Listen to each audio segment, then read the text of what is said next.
नमस्कार मित्रमैत्रिणींनो, मी विशाखा कुलकर्णी. मी एक qualified nutritionist आहे आणि मी गेली 10 वर्ष या फील्डमध्ये कार्यरत आहे. तर आजच्या व्हिडिओमधून आपण जाणून घेणार आहोत HDL बद्दल सर्व काही माहिती. कारण मला मध्यंतरी खूप साऱ्या कमेंट आल्या होत्या की तुम्ही HDL वर सेपरेट व्हिडिओ बनवा, कारण आजकाल HDL चे जे प्रमाण लोकांमध्ये जे आहे ते भरपूर कमी झालेलं आहे. बऱ्यापैकी लोकांमध्ये HDL जे शरीरात असायला पाहिजे ते नाहीये. त्याच्यामुळे हा व्हिडिओ अत्यंत महत्त्वाचा आहे. जर तुम्ही खरंच इंटरेस्टेड असाल तर हा व्हिडिओ शेवटपर्यंत बघा. आणि या चॅनलवर आपण असेच विविध आरोग्य, विहार, आहार याबद्दल व्हिडिओ बनवत असतो. जर तुम्ही इंटरेस्टेड असाल तर माझं हे जे चॅनल आहे ते सबस्क्राईब करून पुढील बेल आयकॉन प्रेस करा, जेणेकरून माझे व्हिडिओ तुमच्यापर्यंत पोहोचतील. तर चला मग कुठलाच उशीर न करता आपण आजच्या व्हिडिओला सुरुवात करू. आता HDL म्हणजे काय?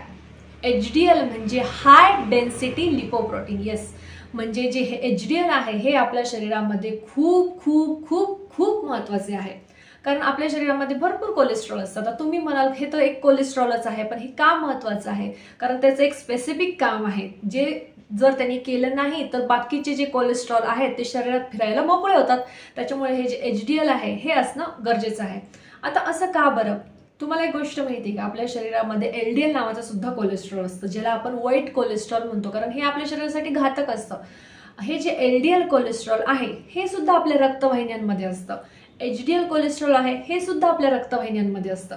पण जेव्हा आपल्या रक्तवाहिन्यांमधून रक्त वाहत असतं आणि रक्त वाहताना जर फक्त आपल्या शरीरात LDL कोलेस्ट्रॉल जास्त असेल आणि HDL कोलेस्ट्रॉल जे आहे हे जर कमी असेल तर आपल्याला हार्ट डिसीज, स्ट्रोक हे होण्याचा धोका असतो. आता असं का बरं? जेव्हा LDL कोलेस्ट्रॉल असतं हे जर सारखं शरीरात वाहत गेलं तर त्याच्या शरीरामध्ये किंवा रक्तवाहिन्यांमध्ये किंवा एखाद्या अवयवामध्ये त्याचे ब्लॉकेज तयार होतात. आणि ब्लॉकेज तयार झाले तर आपल्याला पुढे हृदयविकार किंवा कोरोनरी आर्टरी डिसीज वगैरे वगैरे असे भरपूर जे हृदयासंबंधी जे आजार आहेत हा होण्याचा धोका असतो. आता तुम्ही विचार कराल की HDL कोलेस्ट्रॉल मग कसं बरं यामध्ये महत्त्वाचं? आता काय असतं? HDL कोलेस्ट्रॉल म्हणजे तुम्ही समजा की आपला एक इंडियन आर्मी समजा, आणि LDL कोलेस्ट्रॉल जे वाईट आहे हे समजा एखादा अतिरेकी आलेला आहे. समजा जर अतिरेक्याने जर प्रवेश केला तर तो काय करतो? त्याला वापस पाठवून देतो किंवा त्याच्यावर काहीतरी ऍक्शन घेतो. तसंच जेव्हा आपल्या शरीरामध्ये LDL कोलेस्ट्रॉल रक्तवाहिन्यांमधून वाहत असेल तर जे HDL कोलेस्ट्रॉल आहे ते त्याला पकडून त्याला लिव्हरकडे घेऊन जाण्याचं काम हे HDL कोलेस्ट्रॉल करते. त्यामुळे आपल्या शरीरामध्ये HDL कोलेस्ट्रॉल हे योग्य पातळीमध्ये, योग्य प्रमाणामध्ये असणं खूप गरजेचं असतं. आता जेव्हा HDL कोलेस्ट्रॉल म्हणजे चांगले कोलेस्ट्रॉल जेव्हा LDL कोलेस्ट्रॉल म्हणजे वाईट कोलेस्ट्रॉलला लिव्हरकडे घेऊन जाते तेव्हा लिव्हर खराब होत नाही का? लिव्हरला काही त्रास होत नाही का त्याचा? तर नाही, कारण की लिव्हर जे आहे हे सगळ्या गोष्टी पचवण्यासाठी सक्षम असतं. जेव्हा लिव्हरकडे LDL कोलेस्ट्रॉल HDL मार्फत वाहून नेलं जातं तेव्हा लिव्हर काय करतं? त्याचे बारीक बारीक बारीक तुकड्यांमध्ये विभाजन करतं आणि त्याचं विभाजन झाल्याच्या नंतर ते शरीराच्या बाहेर हे लिव्हर टाकण्याचं काम करतं. लिव्हर काय करतं? LDL कोलेस्ट्रॉलला बाहेर टाकतं. त्याच्यामुळे शरीरामध्ये जी HDL पातळी आहे ती योग्य असण्याची गरजेचं आहे. आता तुम्ही असा विचार कराल की मी जेव्हा माझे रिपोर्ट चेक केले आहे तेव्हा माझं HDL कोलेस्ट्रॉल जे आहे हे कमी झालेलं दिसलंय आणि LDL कोलेस्ट्रॉल जे आहे वाढलेलं दिसले. असं का बरं होतं? नेमकं HDL कोलेस्ट्रॉल कमी का होतं? आता त्याची भरपूर कारणे आहेत. पहिलं कारण म्हणजे अयोग्य आहार. अयोग्य आहार जो असतो म्हणजे जसं की तुमच्या आहारात जे ट्रान्स फॅट म्हणजे सगळ्या प्रकारच्या बेकरीच्या पदार्थांमध्ये डाळल्याचा वापर केला जातो किंवा वेगवेगळे बटर, खूप ऑइली गोष्टी ज्या खराब ऑइल आहेत किंवा जे अनहेल्दी फॅट्स आहे हे या बेकरीच्या पदार्थांमध्ये किंवा तळलेल्या पदार्थांमध्ये भरपूर प्रमाणात असते. त्यामुळं असे जे ट्रान्स फॅट युक्त जे पदार्थ आहेत हे जर तुमच्या आहारात नेहमी जर येत राहिले तर नक्कीच तुमचे HDL कोलेस्ट्रॉल जे आहे हे कमी होणार. त्यानंतर दुसरं कारण आहे HDL कमी होण्याचं म्हणजे शारीरिक हालचाल कमी करणे. तुम्ही कुठल्याही प्रकारची जर शारीरिक हालचाल केली नाही किंवा तुमची जर लाईफ सेडेंटरी लाईफ तुम्ही जगत असाल म्हणजे एकदम आरामशीर जर तुम्ही लाईफ जगत असाल तर त्याचा सुद्धा तुमच्या शरीरावर वाईट परिणाम होऊन तुमची जी HDL ची पातळी आहे ती कमी होते. त्यामुळे तुम्ही योग्य ती एक्सरसाइज, तुम्हाला जो कुठला व्यायाम आवडेल, मी तुम्हाला हे नेहमी बजावून सांगते की कुठलाही तुम्हाला व्यायाम आवडू द्या, तुम्हाला डान्स आवडू द्या, योगा आवडू द्या किंवा कुठलाही ज्याच्यामध्ये तुमची शारीरिक हालचाल येऊन तुम्हाला घाम येऊ शकतो अशी जी एक्सरसाइज आहे, किंवा नॉर्मली वॉक करा तुम्ही, ब्रिस्क वॉक म्हणजे फास्ट चालू, नुसतं वॉकला जाऊन कोणाशी तरी गप्पा मारत चाललाय तुम्ही, हे बरोबर नाही. त्यामुळे कुठली जी ब्रिस्क वॉक आहे, फास्ट वॉक आहे, ज्याने तुम्हाला घाम येऊ शकतो, अशी एक्सरसाइज तुम्ही करणं हे खूप महत्त्वाचं आहे, जेणेकरून तुमची HDLची जी पातळी आहे ती वाढेल. त्यानंतर HDL कमी होण्याचे अजूनही काही कारणे आहेत, जसं की स्मोकिंग, धूम्रपान, हे सुद्धा तुम्ही यामध्ये टाळलं पाहिजे. जी व्यक्ती जास्त धूम्रपान करते तिच्यामध्ये HDLचे जे प्रमाण असतं ते कमी असतं. त्यानंतर कुणाला जर ओबेसिटी असेल, जास्त लठ्ठपणा असेल, अशा लोकांमध्ये सुद्धा HDL कमी होतं. त्यानंतर जेनेटिकरित्या सुद्धा भरपूर लोकांमध्ये HDLची जी पातळी असते ती कमी होते, कारण तुमच्या आजी आजोबा आई वडिलांची HDLची पातळी जर नेहमीच कमी असेल तर तुमची सुद्धा पातळी HDLची कमी असू शकते.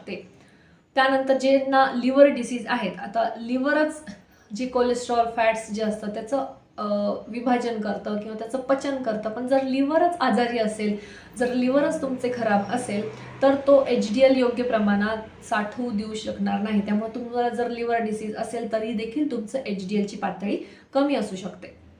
आता काय होतं बरं नक्की जेव्हा HDL कमी होतं आणि LDL वाढतं?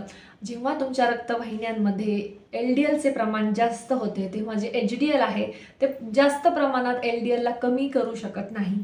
त्यामुळं LDL हे जास्त प्रमाणात वाढून तुमच्या आर्टरीज, तुमच्या वेसल जे काही आहे ते प्लग फॉर्म होऊन ब्लॉकेज होण्याची शक्यता असते, आणि ब्लॉकेज जर झालं तर तुम्हाला वेगवेगळे हार्ट डिसीज, स्ट्रोक होण्याचा धोका जास्त प्रमाणात असतो. त्यामुळे HDLची पातळी ही तुम्ही नेहमी जास्तच ठेवली पाहिजे, योग्य प्रमाणात नॉर्मल पातळी तुम्ही ठेवली पाहिजे. आता तुम्हाला कसे समजेल की तुमचे HDL नॉर्मल आहे की ॲबनॉर्मल आहे? तर त्याच्यासाठी एक लिपिड प्रोफाईल नावाची एक टेस्ट असते.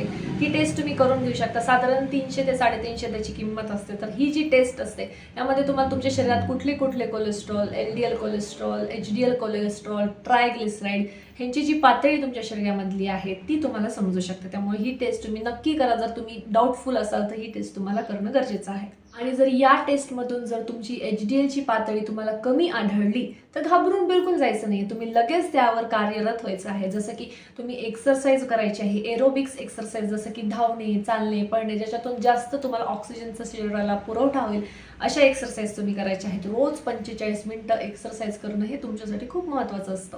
त्यानंतर जे हेल्दी फॅट्स असतात, ज्यामध्ये ओमेगा 3, ओमेगा 6 फॅटी ॲसिडचे प्रमाण जास्त असते, असे फॅट जसं की करडईचं ऑइल, किंवा जर तुम्हाला अफोर्डेबल असेल तर ऑलिव्ह ऑइल, यामध्ये ओमेगा 3 हे फॅट जे असतात हे भरपूर प्रमाणात असतात. हे जे फॅट्स असतात ह्यांचाच तुम्ही तुमच्या आहारामध्ये शक्यतो समावेश करायचा आहे. आणि जे रिफाईंड ऑइल्स असतात जे आपल्याला बाहेर पॅकेट्समध्ये मिळतात यांचा वापर जर तुम्ही टाळू शकले तर तुम्हाला हे नक्कीच खूप फायद्याचं ठरेल. त्याऐवजी तुम्ही जे लाकडी घाण्याचं तेल असतं, जसं कोल्ड प्रेस ऑइल, तुम्ही आजकाल ऑनलाईन सुद्धा हे ऑर्डर करू शकता. कोल्ड प्रेस ऑइलचाच तुम्ही तुमच्या आहारात समावेश करायचा आहे. त्यानंतर जे ओमेगा 3 फॅटी ॲसिड रिच असलेले काही पदार्थ देखील आहेत ते स्वस्तही तुम्हाला मिळू शकतील. जसं की जवस झालं, अक्रोड झालं, बदाम झालं, यामध्ये ओमेगा 3 फॅटी ॲसिड हे भरपूर जास्त प्रमाणात असतात. त्यामुळे रोज दिवसातून 2 चमचे तरी जवस किंवा जवसाची चटणी खाणं हे तुमच्यासाठी खूप महत्त्वाचं आहे. त्यांनी तुमचं जे HDL कोलेस्ट्रॉलची पातळी आहे ती नक्कीच वाढेल. त्यानंतर तुमचं जर वजन जास्त असेल तर वजन नियंत्रणात आणण्याचा तुम्ही प्रयत्न करा. डाएटसाठी तुम्ही हाय फायबर रिच डाएट म्हणजे सगळ्या प्रकारचे सॅलड, हिरव्या पालेभाज्या, फळभाज्या, फ्रूट्स वगैरे वगैरे वगैरे या सर्व गोष्टींचा तुम्ही तुमच्या आहारात जास्तीत जास्त समावेश करा. यामध्ये भरपूर प्रमाणात फायबर्स असतात. त्यामुळं हे जे फायबर तुमच्या शरीरात गेले, तुम्ही फायबरचा इंटेक जर तुमचा वाढवला तर हे जे कोलेस्ट्रॉल जे आहे हे कमी होण्यासाठी मदत होईल आणि HDL कोलेस्ट्रॉल वाढवण्यासाठी मदत होईल. आहारातून जे शुगर इंटेक आहे किंवा शुगरी फूड्स किंवा शुगरी ड्रिंक्स हे सुद्धा तुम्ही बंद करा. त्यानंतर जे रिफाईंड फ्लावर्स म्हणजे की मैदा व मैद्याचे पदार्थ, सर्व प्रकारचे मैद्याचे पदार्थ किंवा बिस्किट्स किंवा बेकरीचे कुठलेही पदार्थ जसं की खारी, टोस्ट, ब्रेड, बटर, काय अजून पाव वगैरे ह्या सगळ्या गोष्टी तुमच्या आहारातून टाळल्या पाहिजेत. नंतर जर अल्कोहोल इंटेक तुमचा जास्त असेल तर तो नक्कीच तुम्ही कमी करत एकदम बंद केला पाहिजे. त्यामुळे तुमचं जे HDL कोलेस्ट्रॉल आहे हे वाढण्यासाठी मदत होईल.